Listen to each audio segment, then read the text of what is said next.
नमस्कार सभी बच्चों को। और हम लोग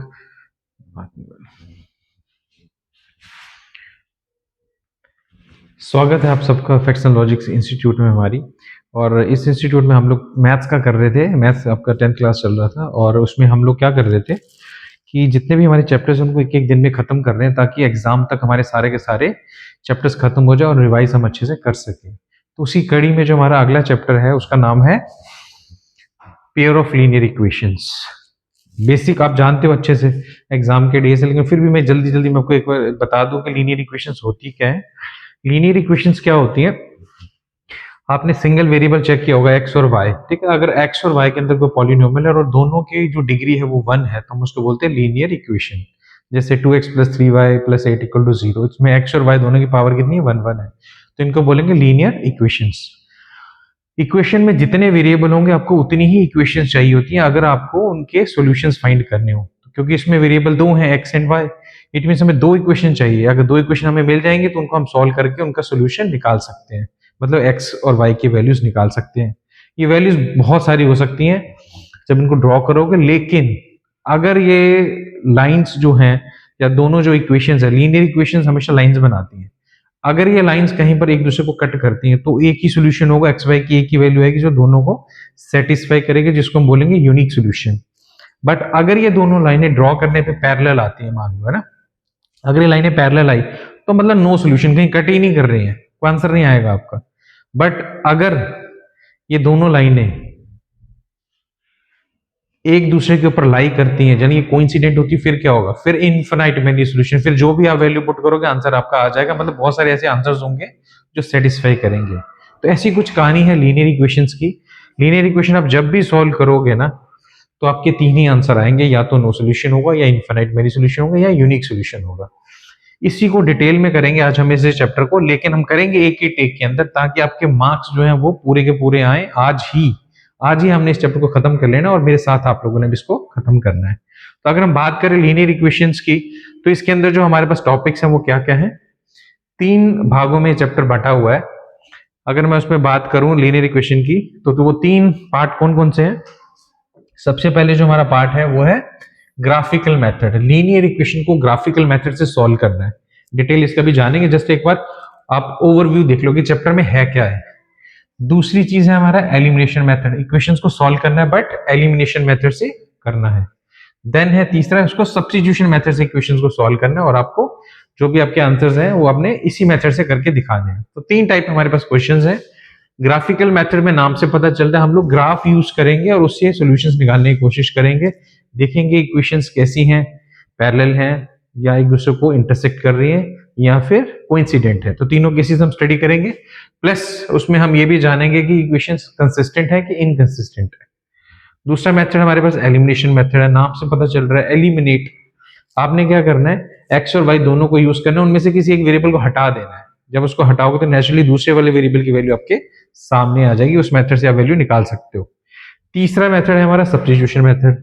तो सब्स्टिट्यूशन एक्शन में हम लोग क्या करते हैं, एक इक्वेशन में से किसी एक वेरिएबल की वैल्यू दूसरे वेरिएबल के टर्म में निकाल के सेकंड वाली इक्वेशन में पुट कर देते हैं, जिससे हमें दूसरे वेरिएबल की वैल्यू आ जाती है। उसको हम बोलते हैं सब्स्टिट्यूशन मेथड। तो तीन मेथड है, तीनों का डिटेल अभी करेंगे एक टेक करके। सबसे पहले हम लोग जाने वाले हैं ग्राफिकल मेथड की तरफ। अगर बात करें ग्राफिकल मेथड की तो ग्राफिकल मेथड में क्या है, आपको दो तीन कंडीशंस है वो याद रखनी पड़ेंगी। वो कंडीशंस मैं आपको बता रहा हूं, एक बार रिवाइज कर लेते हैं जल्दी जल्दी। कंडीशंस क्या कहती हैं, कंडीशंस बहुत अच्छे से आपने याद रखनी है। कंडीशंस अगर याद होगी तो बहुत सारे आपके क्वेश्चंस हैं जो सॉल्व हो जाएंगे। तो कंडीशंस को हम एक टेबल की फॉर्म में लिख लेते हैं। यहां पर लिख लेते हैं इक्वेशन टाइप, किस टाइप की आपकी इक्वेशंस आने वाली हैं। दूसरा ग्राफ, कैसा रहेगा आपका ग्राफ। तीसरा सॉल्यूशन कैसे होने वाला है। चौथी चीज हम लिखेंगे कंसिस्टेंसी, ये कैसी होंगी आपके आंसर्स, कॉन्स्टिट्यूएंसी, ठीक है, ये लिख लो। तो कंसिस्टेंट है कि नहीं, ये चीजें आपने याद रख लेनी है। सबसे पहली जो कंडीशन है वो ये है कि अगर दो इक्वेशंस के जो वेरिएबल है, मतलब a1/a2 is not equal to b1/b2, अगर ये कंडीशन आ जाती है कि दोनों इक्वेशंस के एक्स और वाई की वेरिएबल्स की जो रेशियो है वो बराबर ही नहीं है, तो हम बोलेंगे जो लाइन है वो क्या करेंगे, इंटरसेक्ट करेंगे, इंटरसेक्ट करेंगे लाइन, यानी बोल सकते हो कि इंटरसेक्टिंग लाइंस है। सॉल्यूशन आपका रहेगा यूनिक सॉल्यूशन, मतलब एक ही सॉल्यूशन रहेगा जो दोनों लाइनों को सेटिस्फाई करेगा, और लाइंस को हम बोलेंगे कंसिस्टेंट है वो, कंसिस्टेंट। तो पहली कंडीशन आपने अच्छे से याद कर लेनी है। क्या कंडीशन थी, अगर वेरिएबल्स के कोफिशिएंट्स की रेशियो बराबर नहीं है, means a1 by a2 is not equal to b1 by b2, हम बोलेंगे लाइंस इंटरसेक्ट करेंगी, यूनिक सॉल्यूशन है और कंसिस्टेंट सिस्टम है आपका।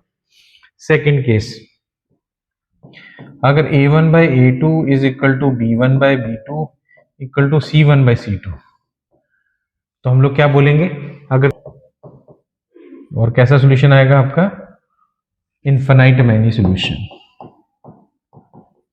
और आपका सिस्टम कैसे रहेगा, कंसिस्टेंट। ये तीनों केसेस हम लोग करने वाले हैं, इनको आप अच्छे से नोट कर लो कंडीशंस को, कंडीशन पे ही क्वेश्चंस हमारे डिपेंडेंट होते हैं, अच्छे से इसको नोट कर लो, बार बार रिवाइज कर लेना आप।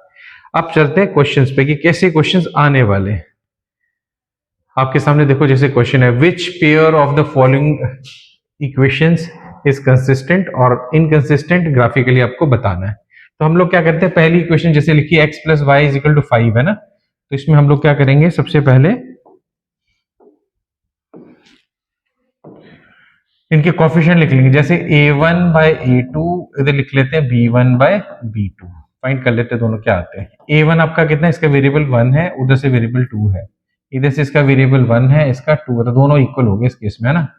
तो ये वाला कंडीशन तो आपको पता चल गई, दोनों इक्वल है, तो इस पर हमें तीसरी कंडीशन भी लेनी पड़ेगी, c1 by c2, तो c1 5 है और ये है 10, तो कट गई, कितना आ गया 1 by 2। तो इस केस में हम ये बोल सकते हैं तीनों ही पार्ट इक्वल है,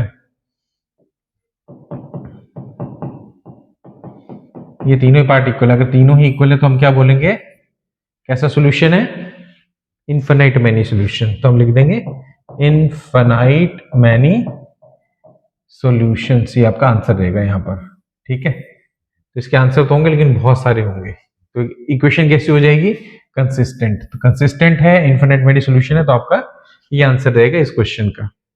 अगर हम चलते हैं नेक्स्ट क्वेश्चन की तरफ, नेक्स्ट क्वेश्चन क्या हो सकता है इसके अलावा, ये आपके पास एक और पेयर है, ये भी आपने बताना है ग्राफिकली कैसा आंसर आने वाला है। तो यहाँ पर भी हम क्या करते हैं, a1 by a2, a1 by a2 लो आप, तो a1 by a2 b1 by b2, पहले ये चेक करते हैं, a1 आपका 1 आ गया, a2 आ गया 3, b1 आ गया -1 और ये आ गया -3, कैंसिल हो गया, तो ये भी 1 by 3 आ गया। अगर दोनों आपके इक्वल आते हैं फिर तीसरा पार्ट भी लेना पड़ता है, वो आ गया 8 by 16, ये कट के 1 by 2 आ गया। तो मतलब पहले दो तो इक्वल है बट तीसरा वाला इक्वल नहीं है, तो हम लोग लिखेंगे a1 by a2 is equal to b1 by b2 but not equal to c1 by c2, तो इसका मतलब होगा नो सॉल्यूशन, कोई आंसर नहीं आने वाला इसका। लाइनें क्या करेंगी, पैरेलल रहेंगी, सिस्टम कैसा हो जाएगा, इनकंसिस्टेंट। तो बस वो टेबल आपने यूज करना और आंसर लिखते जाना है, ठीक है, ये अपने याद रखना है। नेक्स्ट अगर इक्वेशंस की हम लोग बात करें तो कैसी इक्वेशंस है हमारे पास, एक और पेयर ले लेते हैं। नेक्स्ट पेयर आपके पास ये रहा, आपको दिख रहा है। अगर इस पेयर की हम बात करते हैं तो यहाँ पर जो आंसर है वो क्या रहेगा, वो हम चेक करेंगे। सबसे पहले करते हैं a1 by a2, तो a1 by a2 आपका क्या आ रहा है, 2 by 4, देन है b1 by b2, वो क्या आ रहा है 1 by -2, कट कर लेते हैं, तो ये 1 by 2 है, वो -1 by 2, इट मीन्स दोनों इक्वल नहीं है, a1 by a2 is not equal to b1 by b2, मतलब यूनिक सॉल्यूशन है, लाइनें इंटरसेक्ट करेंगी, इंटरसेक्टिंग लाइंस आएगा यहाँ पर, ठीक है, और कंसिस्टेंट सिस्टम रहेगा। ये अपने तीनों चीजें याद कर लेनी है। अगर ये नॉट इक्वल आते, पहली कंडीशन जो मैंने आपको लिखवाई थी वो आपकी आ गई, इसका मतलब जो सॉल्यूशन है वो कैसे रहेगा, यूनिक सॉल्यूशन रहेगा, आपने ये याद कर लेना। तो तीनों केसेस हमने कर लिए, यूनिक सॉल्यूशन का भी कर लिया है, इंटरसेक्टिंग लाइंस जिसको हम बोलते हैं, पैरेलल वाला भी कर लिया, और तीसरा कोइंसिडेंट लाइंस वाला भी कर लिया। तो तीनों आंसर पॉसिबल है और आपने क्वेश्चन ध्यान से देखना है। अगर हम चलते हैं आगे की तरफ इन सिस्टम्स के अलावा, तो दूसरा पार्ट हमारा था एलिमिनेशन मेथड। एलिमिनेशन मेथड जो है उसको हम करेंगे जब, तो उसको मैंने आपको पहले भी एक ब्रीफ दिया था कि एलिमिनेशन का मतलब क्या होता है, आपने दोनों इक्वेशंस लिखनी है, उन दोनों में से प्लस या माइनस एडिशन कोई भी ऑपरेशन लगा के आपने एक वेरिएबल को हटा देना है। जैसे x को हटा दोगे तो y की वैल्यू आ जाएगी, y को हटा दोगे तो x की वैल्यू आ जाएगी। तो इसको मैं आपको करके दिखाता हूं क्वेश्चन, कैसे करना है ये वाला क्वेश्चन। ये देखो, आपके सामने ये क्वेश्चन है, इसको हमने एलिमिनेशन मेथड से करना है। तो एलिमिनेशन मेथड से कैसे करोगे? सबसे पहले हम लोग क्या करेंगे, इनमें से किसी एक वेरिएबल को हटाने की कोशिश करेंगे। तो जैसे यहाँ पर है, यहाँ पर क्या हो रहा है, 2x plus 3y equal to 8, दूसरा लिखा है 4x plus 6y is equal to 7। तो मैं क्या करता हूँ, ये वेरिएबल कोई भी इक्वल कर लो, या तो x वाले आपस में इक्वल कर लो या y वाले, तो मैं कोशिश करता हूँ x वाले इक्वल हो जाए ना। अगर मैं इसको 2 से मल्टीप्लाई करता हूँ इसको 1 से, तो देखो ये दोनों इक्वल हो जाएंगे। कैसे? 2 इंटू दिस क्या आ जाएगा, 4x plus 6y equal to 16। अगर 1 से मैं इंटू करता हूँ तो 4x plus 6y equal to 7। और इनको जब हम सब्ट्रैक्ट करेंगे तो आप देखोगे कि ये और ये दोनों ही कट जाएंगे, तो आपका वेरिएबल ही कोई नहीं बचेगा, तो आंसर नहीं आने वाला। क्यों? क्योंकि ये जो कंडीशन है कौन सी वाली थी, ध्यान से देखो, इसमें a1 by a2 is equal to b1 by b2 but not equal to c1 by c2, मतलब नो सोल्यूशन वाला पार्ट था ये। तो हम ये बोल सकते हैं कि आपका जो आंसर है यहाँ पर क्या रहेगा, नो सोल्यूशन, इसका आंसर नहीं आने वाला। ये ऐसा केस हमें मिल गया इस केस में, और मैंने दोनों तरीके से करके दिखा दिया। एलिमिनेट करेंगे तो दोनों इकट्ठे एलिमिनेट हो जा रहे हैं एक्स वाई, मतलब सोल्यूशन नहीं आने वाला। और अगर आप कंडीशन पे लगाओगे तब भी आपको पता चल जाएगा। अब ऐसे क्वेश्चन में आ जाए तो आप लोग उलझ जाओगे कि सर आंसर ही नहीं आ रहा। तो उस क्वेश्चन में क्या, पहले आप कंडीशन लगा लो, चेक कर लो कि अगर आपका नो सोल्यूशन है फिर आपको फाइंड करने की जरूरत नहीं है, आपका आंसर नहीं आएगा, आप कंडीशन लिख के लिख दो कि नो सोल्यूशन, एलिमिनेट करके आंसर नहीं आने वाला। ठीक है, अगर हम चलते हैं आगे की क्वेश्चन की तरफ, इसी पे बेस्ड है, मैं दोनों काम इकट्ठे कर दूंगा, आपको वर्ड प्रॉब्लम भी करा दूंगा, साथ में एलिमिनेशन मेथड भी इसी के अंदर सिखा दूंगा। तो एक तीर से दो शिकार हो जाएंगे हमारे। हमारे पास एक क्वेश्चन है वर्ड प्रॉब्लम। वर्ड प्रॉब्लम में बच्चों को बहुत प्रॉब्लम आती है, इसको सॉल्व करने का एक तरीका है, जहां पर भी इज लिखा हो ना, इज का मतलब होता है इक्वल टू, वो आपने याद रखना, इक्वल टू को यूज किया करो। क्वेश्चन है, if we add 1 to the numerator, अगर हम 1 ऐड करते हैं न्यूमिनेटर में और 1 सब्ट्रैक्ट करते हैं डिनोमिनेटर में से, तो एक फ्रैक्शन है जो इक्वल टू 1 हो जाती है। ठीक है, एक कंडीशन होगी। दूसरी कंडीशन है वो फ्रैक्शन 1/2 हो जाती है अगर हम सिर्फ ऐड करते हैं 1 डिनोमिनेटर में, न्यूमिनेटर में कुछ नहीं करते। तो व्हाट इज द फ्रैक्शन? तो जब भी क्वेश्चन आपका है what is the fraction, fraction वाले क्वेश्चन बहुत आते हैं, तो आपने स्टार्टिंग कैसे करनी है, let the fraction be, fraction का नाम आपने क्या रख देना, x अपॉन वाई, मतलब न्यूमिनेटर आपका x हो गया और डिनोमिनेटर क्या हो गया, y। अब पहली कंडीशन पे आते हैं, कंडीशन नंबर 1। तो कंडीशन नंबर 1 हमारी क्या कह रही है, कंडीशन ये कहती है कि अगर हम एक मतलब कि 1 ऐड कर देते हैं न्यूमिनेटर में और 1 सब्ट्रैक्ट कर देते हैं डिनोमिनेटर में से, तो आपका जो फ्रैक्शन है वो बन जाता है 1। बहुत सिंपल है, मैथ्स जैसी सिंपल लैंग्वेज कोई भी नहीं होती है। क्या कह रही है लैंग्वेज कि अगर हम न्यूमिनेटर में 1 ऐड कर देते हैं, डिनोमिनेटर में से 1 माइनस कर देते हैं, तो आपका फ्रैक्शन हो जाता है 1। सिंपल है। हिंदी वाले बच्चों के लिए, इंग्लिश वाले बच्चों के लिए, सबके लिए सेम है, दोनों को समझ आराम से आ रही होगी। ये कंडीशन होगी, इसको थोड़ा सा सिंप्लीफाई करें तो क्रॉस मल्टीप्लाई आप कर सकते हो, x plus 1 is equal to Y minus 1, which means x minus Y is equal to -2। ये आपकी पहली इक्वेशन तैयार हो गई है, कुछ नहीं किया, क्रॉस मल्टीप्लाई किया और मैंने इसको सिंप्लीफाई कर लिया है। अब चलते हैं कंडीशन नंबर 2 की तरफ। अगर मैं कंडीशन नंबर 2 की बात करूं तो क्या लिखा हुआ है, it becomes 1/2 if we only add 1 to the denominator. अगर सिर्फ डिनोमिनेटर में 1 ऐड करते हैं तो आपकी फ्रैक्शन क्या हो जाती है, 1/2। बहुत इजी है, क्रॉस करो, 2x equal to Y plus 1, तो मतलब क्या बनेगा, 2x minus Y is equal to 1। ये आपकी सेकेंड इक्वेशन बन जाएगी। तो आपने क्या किया, इंग्लिश जो लैंग्वेज है, स्टेटमेंट वाली जो है, वर्ड वाली जो आपकी लैंग्वेज है, उसको कन्वर्ट कर दिया मैथमेटिकल लैंग्वेज में, वहां से 2 इक्वेशन तैयार हो गई है। इसको हम एलिमिनेशन मेथड से सॉल्व कर लेंगे और हमारा आंसर आ जाएगा। तो आंसर सॉल्व करने के लिए क्या करोगे, एलिमिनेट करोगे। एलिमिनेट हम लोग कैसे करते हैं, बहुत सिंपल है। एलिमिनेट करने के लिए हम लोग इक्वेशंस को ऊपर नीचे लिख लेते हैं। इक्वेशन क्या थी आपकी, x minus Y equal to -2, साथ में आ गई 2y minus Y is equal to 1। ये आपकी 2 इक्वेशंस आ गई, मैंने दोनों लिख लिए। अब इस पे हम लोग एलिमिनेट वाला मेथड एलिमिनेशन वाला मेथड लगाने वाले हैं। ठीक है, तो पहले इरेज कर देते हैं ताकि आपके लिए थोड़ा आसान हो जाए। ये हमारे पास, ये हमने यहाँ से रब कर दिया, इरेज कर दिया। इक्वेशन तब तक आप देख लो, और उसमें ये देखना आपने किसको किससे मल्टीप्लाई करेगी, उनके कोफिशिएंट्स बराबर हो जाए। अगर मैं ये देख रहा हूं तो क्या पता चलेगा यहाँ से कि मेरे को दिख रहा है कि इन दोनों के जो कोफिशिएंट्स हैं, इसका 1 है तो इसका 2 है, और यहाँ पर देखोगे तो y वाले सेम ही है, तो y को सॉल्व कर लेते हैं। कुछ नहीं करना, आपने जस्ट साइन चेंज करने हैं, क्योंकि y के साइन सेम है तो आपको डिफरेंट करने पड़ेंगे। उससे क्या होगा, y कैंसिल चला जाएगा, कैंसिल हो जाएगा, माइनस एक्स इक्वल टू -3 आ गया आपके पास, मीन्स एक्स इक्वल टू 3 आपके पास वैल्यू आ गई है।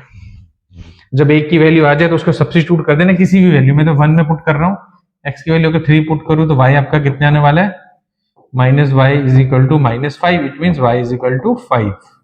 तो एक्स की वैल्यू 3 आ गई, वाई की वैल्यू 5 आ गई, तो हम बोल सकते हैं जो आपकी फ्रैक्शन है वो क्या हो जाएगी, x upon Y, which means 3/5। तो आपकी फ्रैक्शन कितनी आ गई, 3/5। तो बहुत सिंपल सा क्वेश्चन था, दो स्टेटमेंट्स आपको दी हुई थी, दोनों कंडीशंस का यूज करके आपने मैथमेटिकली इक्वेशंस बना ली, उनको एलिमिनेशन मेथड से सॉल्व कर लिया, एक्स एंड वाई की वैल्यू आ गई, तो आपकी फ्रैक्शन भी आ गई। सिंपल है, एक बार फिर से देख लेना इस क्वेश्चन को, आसान है। एक क्वेश्चन और करेंगे हम इसी टाइप का, स्टेटमेंट की स्टेटमेंट हो जाएगी, एलिमिनेशन का एलिमिनेशन हो जाएगा। अब चलते हैं हम लोग नेक्स्ट वाली पे। नेक्स्ट इक्वेशन क्या कहती है, देखो ये रही आपके सामने अगली इक्वेशन। इक्वेशन हमें क्या बता रही है, इक्वेशन ये बोल रही है एज का क्वेश्चन है, पहले तो आप याद रखो किस कैटेगरी में क्वेश्चन आता है, तो एज कैट, पिछला वाला फ्रैक्शन में था तो ये एज पे है। 5 years ago Neeru was thrice as old as Sonu, तो मतलब दो पार्टिसिपेंट है यहाँ पर, एक है नूरी और एक है सोनू, ठीक है। जिन पार्टिसिपेंट के बारे में पूछा उन्हीं को आप वेरिएबल माना करो। तो सिंपल है, स्टार्टिंग हम यहां से करते हैं, जैसे लिखे ना how old are Noori, let present age of, present जो लिखना है आपने, क्योंकि मैक्सिमम क्वेश्चन पास्ट और फ्यूचर के साथ जुड़े होते हैं। प्रेजेंट एज ऑफ कौन, फर्स्ट कैंडिडेट है जो नूरी, वो कितना मान लिया x ईयर्स। इसी तरीके से आपने सोनू की जो प्रेजेंट एज है उसको कितना ले लेना, y ईयर्स। तो ये तो आपने स्टार्टिंग में अज्यूम कर लिया। देन हम स्टार्ट करते हैं, अब क्या लिखी पहली कंडीशन, 5 years ago 5 साल पहले Noori was thrice as old as Sonu. तो ये तो प्रेजेंट एज है, 5 साल पहले एज कितनी होगी, 5 years ago कितनी एज होगी, इसकी भी 5 साल कम होगी, इसकी भी 5 साल कम होगी, है ना, ऐसे ही होगा।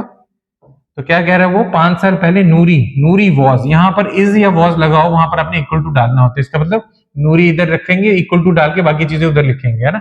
तो नूरी की एज 5 साल पहले कितनी होगी, x-5, वो कितनी है, thrice of Sonu age, Sonu भी 5 साल पहले 5 साल कम होगा। तो ये आपकी पहली स्टेटमेंट आ जाएगी। इसको अगर हम सिंप्लीफाई करें तो क्या आ जाएगा, x-5 is equal to 3y-15। इसको अगर और थोड़ा सा छोटा करेंगे तो आ जाएगा x-3y is equal to what, -10। ये आपकी पहली इक्वेशन आ गई है। इन इक्वेशंस को सॉल्व करने के यहां तक पहुंचाने की भी मार्क्स होते हैं, आपने डर नहीं जाना, जितनी इक्वेशंस आपसे बनती हैं सही से बनाओ, सॉल्व करना बात की बात, उसकी एक्स्ट्रा मार्क्स है, आपने पहले इक्वेशंस बनानी है, उसके एक एक मार्क मिलेगा आपको।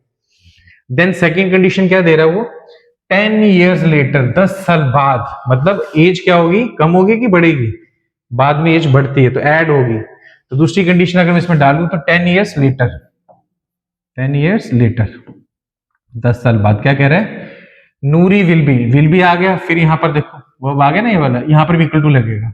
तो नूरी की एज कितनी है, 10 साल बाद, है ना। तो नूरी के भी प्रेजेंट एक्स है, 10 साल बाद होगी, x-10 is equal to twice as old as Sonu, है ना, twice as old as Sonu. Sonu की एज भी कितनी होगी, 10 कम, 10 ज्यादा, ठीक है, लेटर है तो ऐड कर देंगे दोनों में।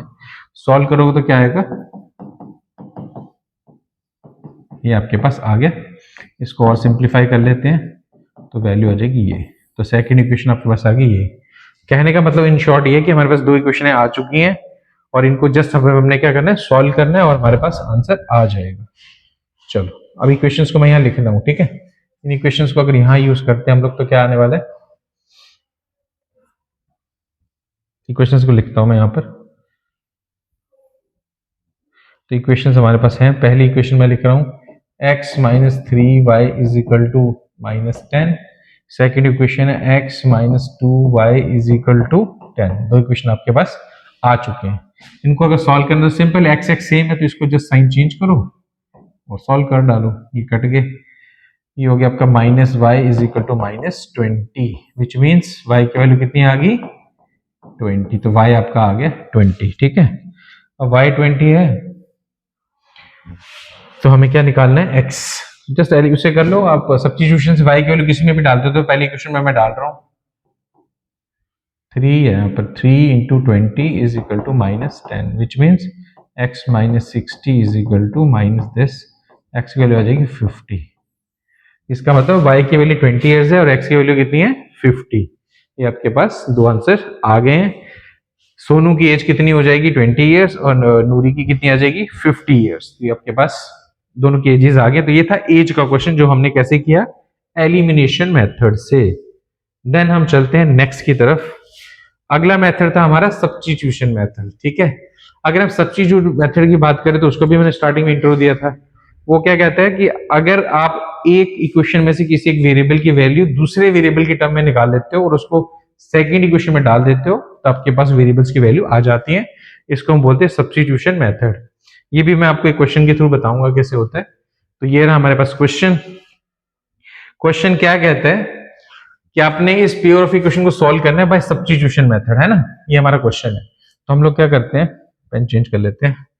अब ये आपके पास इक्वेशन है तो आपने क्या करना है, सब्स्टिट्यूट करना है। तो किसी भी एक इक्वेशन में से एक्स या वाई की वैल्यू निकाल के दूसरे में डालनी है। तो मेरे को ये वाली आसान लग रही है, इसमें वेरिएबल्स की वैल्यू छोटी है, तो यहां से मैं एक्स की वैल्यू निकाल लेता हूं। तो एक्स की वैल्यू कितनी आएगी, बहुत सिंपल है। तो मैंने 2y को उधर भेजा तो एक्स की वैल्यू ये आ गई मेरे पास। इसको उठा के पहली वाली में सब्स्टिट्यूट कर देना आपने। एक बार फिर से देख लो, एक्स को अकेला किया, वाई को उधर भेजा। अब ये जो वैल्यू एक्स की वैल्यू है इसको मैं ऊपर वाली में डालने वाला हूँ, सब्स्टिट्यूट करने वाला हूँ। करेंगे तो क्या आएगा, इक्वल टू 2 आ गया।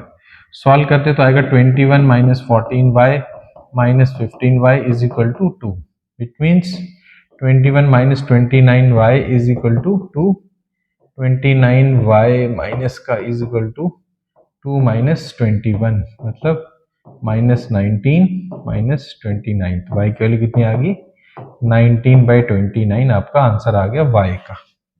अगर आपने सब्स्टिट्यूशन मेथड से करना है तो y की वैल्यू ये वाली आ गई है। इस y की वैल्यू को अगर आप यहाँ पुट करते हो यहाँ पर इस जगह पे तो आपके x की वैल्यू भी आ जाएगी। इस तरीके से हम दोनों वेरिएबल्स को सॉल्व कर सकते हैं। आपकी अलजेब्रा बहुत सही होनी चाहिए, ये अपने याद रखना है। अगर आप गलती कर दोगे तो फिर आपके लिए प्रॉब्लम हो जाएगी। अब यहाँ पर आपको पता है एलसीएम लेंगे, ये यहाँ पर वैल्यू आएगी तो कितना आएगा 87 माइनस 38 अपॉन 29। इसको आप सॉल्व कर सकते हो, कोई हर बच्चा कर सकता है, कोई इशू नहीं है। जो भी यहाँ से आपके पास आएगा वो आपका फाइनल आंसर हो जाएगा। ये हो जाएगा 49/29। कहने का मतलब ये हुआ, ये मेथड थोड़ा सा लंबा रहता है इसलिए हम इसको ज्यादा यूज नहीं करते, कॉम्प्लिकेटेड होता है, इसमें एरर होने की चांसेस ज्यादा होते हैं, इसलिए एलिमिनेशन मेथड जो हमेशा बेटर रहता है, सब्स्टिट्यूशन से हम लोग वही यूज करते हैं। नेक्स्ट है हमारे पास और क्या क्या क्वेश्चन आ सकते हैं। बच्चे बहुत बार पूछते हैं कि सर इनमें और क्या क्वेश्चन, तो एक क्वेश्चन और है। इस टाइप के क्वेश्चन बहुत आते हैं, जैसा ही आपके सामने क्वेश्चन आ गया। क्या कह रहा है ये क्वेश्चन, ये क्वेश्चन कह रहा है कि आपके पास दो इक्वेशंस हैं और एक इसके अंदर देखो अनडिफाइंड वैल्यू है जिसमें m लिखा हुआ है ना, तो आपको m की वैल्यू फाइंड करनी है। जैसे इक्वेशन दो दी हुई है, इनमें m की वैल्यू आपको ढूंढनी है। For which m is equal to 3 this, ये क्वेश्चन है। दो इक्वेशंस हैं, दोनों को पहले आप सॉल्व करो, वहां से जो एक्स वाई की वैल्यू आएंगे उनको अगर यहाँ डालते हो तो आपके पास m की वैल्यू आ जाएगी। तो पहले तो उनको सॉल्व करते हैं और सॉल्व करने के लिए कौन सा मेथड सबसे बेटर रहता है, एलिमिनेशन। तो पहले एलिमिनेशन इक्वेशन, दोनों इक्वेशनों को हम लोग सॉल्व करेंगे जब भी ऐसे क्वेश्चन आते हैं। एलिमिनेशन आसान लग रहा है क्योंकि सारी वैल्यूज आसानी से आ रही है। ये भी 2x है, ये भी 2x है, सिंपल है, जस्ट साइन चेंज कर दो और इनको सॉल्व कर लो। कितना आएगा, नहीं ऐड हो रहे हैं, ऐड होके क्या जगह 35। तो y की वैल्यू कितनी आएगी, 35/7 मीन्स 5। y की वैल्यू 5 आ रही है यहाँ पर, बहुत सिंपल है, एलिमिनेट किया और y की वैल्यू आ गई 7। फिर क्या करेंगे हम लोग, y की वैल्यू को यहाँ किसी एक में डाल देते, तो पहले वाले में डाल देते हम लोग, तो आ जाएगा 3 × 5 इज इक्वल टू 11। यहाँ से आ जाएगा 2x इज इक्वल टू -4 और x की वैल्यू आ जाएगी -2। x की वैल्यू आ गई -2, y की वैल्यू आ गई 5। अगर इन दोनों वैल्यू को मैं यूज करके इस वाली कंडीशन में डाल दूं, क्या कंडीशन है, y is equal to mx plus 3। तो y की वैल्यू कितनी है 5, m को ढूंढना है, x की वैल्यू है -2, देन है +3। तो सॉल्व करता हूं मैं, यहाँ माइनस करूंगा तो आ जाएगा 2 is equal to m into -2, मतलब m इज इक्वल टू 2/-2, तो कितना आ जाएगा -1। तो m की वैल्यू आ जाएगी -1।